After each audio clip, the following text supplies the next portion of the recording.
नमस्कार विद्यार्थियों। आज की क्लास के अंदर हम जानते हैं, आप सभी ने नाम सुन रखा है सिकंदर महान, या जिसे अलेक्जेंडर के नाम से भी जाना जाता है। सिकंदर ने बहुत बड़ी-बड़ी विजय प्राप्त करी और भारत की उत्तर पश्चिमी सीमाओं के क्षेत्र के अंदर सिकंदर ने एक जो विजय प्राप्त करी है, वो इस महान व्यक्ति के जीवन पर कलंक के रूप के अंतर्गत जानी जाती है। सिकंदर यूनानी राज्य मैसिडोनिया का शासक था।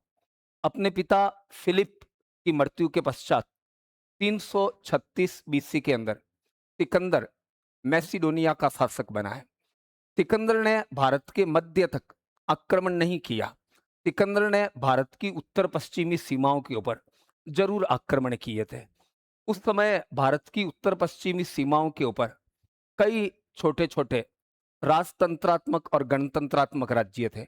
उन्हीं राज्यों की आपसी लड़ाई और फूट का फायदा उठाकर सिकंदर भारत की उत्तर पश्चिमी सीमाओं के ऊपर जरूर सफल हो गया है। हम लोग ये जानेंगे आज की इस क्लास के अंदर कि कौन सी घटना है जो सिकंदर के जीवन के ऊपर कलंक के रूप के अंतर्गत जानी जाती है।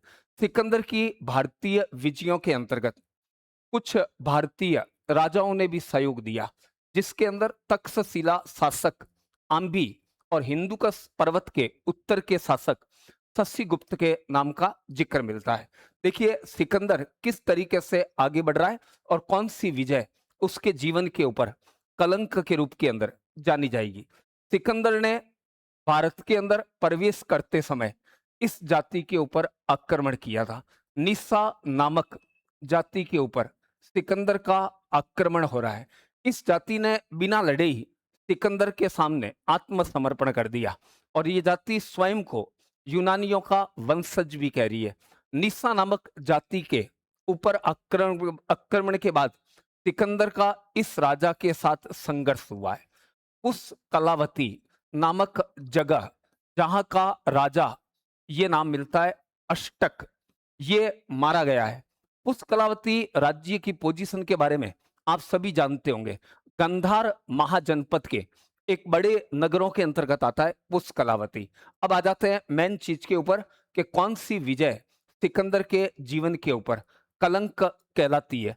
उस कलावती विजय के बाद सिकंदर ने भारत की उत्तर पश्चिमी सीमाओं पर इस राज्य के ऊपर आक्रमण किया। अस्से कैनोस नामक राज्य के ऊपर आक्रमण किया है, जिसको हम लोग इस नाम से भी जानते हैं, अस्वक राज्य के नाम से भी जानते हैं। यह राज्य झेलम और सिंधु नदी के मध्य फैला हुआ था।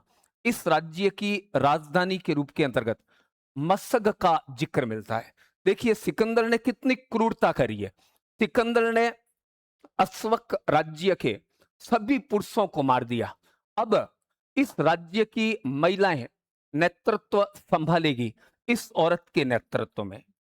किल ऑफिस नामक महिला के नेतृत्व के अंतर्गत अस्वक राज्य की महिलाओं ने नेतृत्व संभाला है और सिकंदर इतना क्रूर निकला कि इस राज्य के सारे पुरुषों को मारने के बाद सिकंदर ने महिलाओं को भी मौत के घाट उतारने का काम कर दिया। न केवल हम ये विजय सिकंदर के जीवन पर कलंक के रूप के अंतर्गत जानते हैं, बल्कि पुराने लेखकों में प्लूटार्क व डायोडोरस जैसे लेखकों ने भी सिकंदर के जीवन के ऊपर इस विजय को कलंक बताया है। तो ध्यान रखिए, सिकंदर महान हुआ जरूर है, पर अपने जीवन के ऊपर एक कलंक छोड़ के अवश्य चला गया।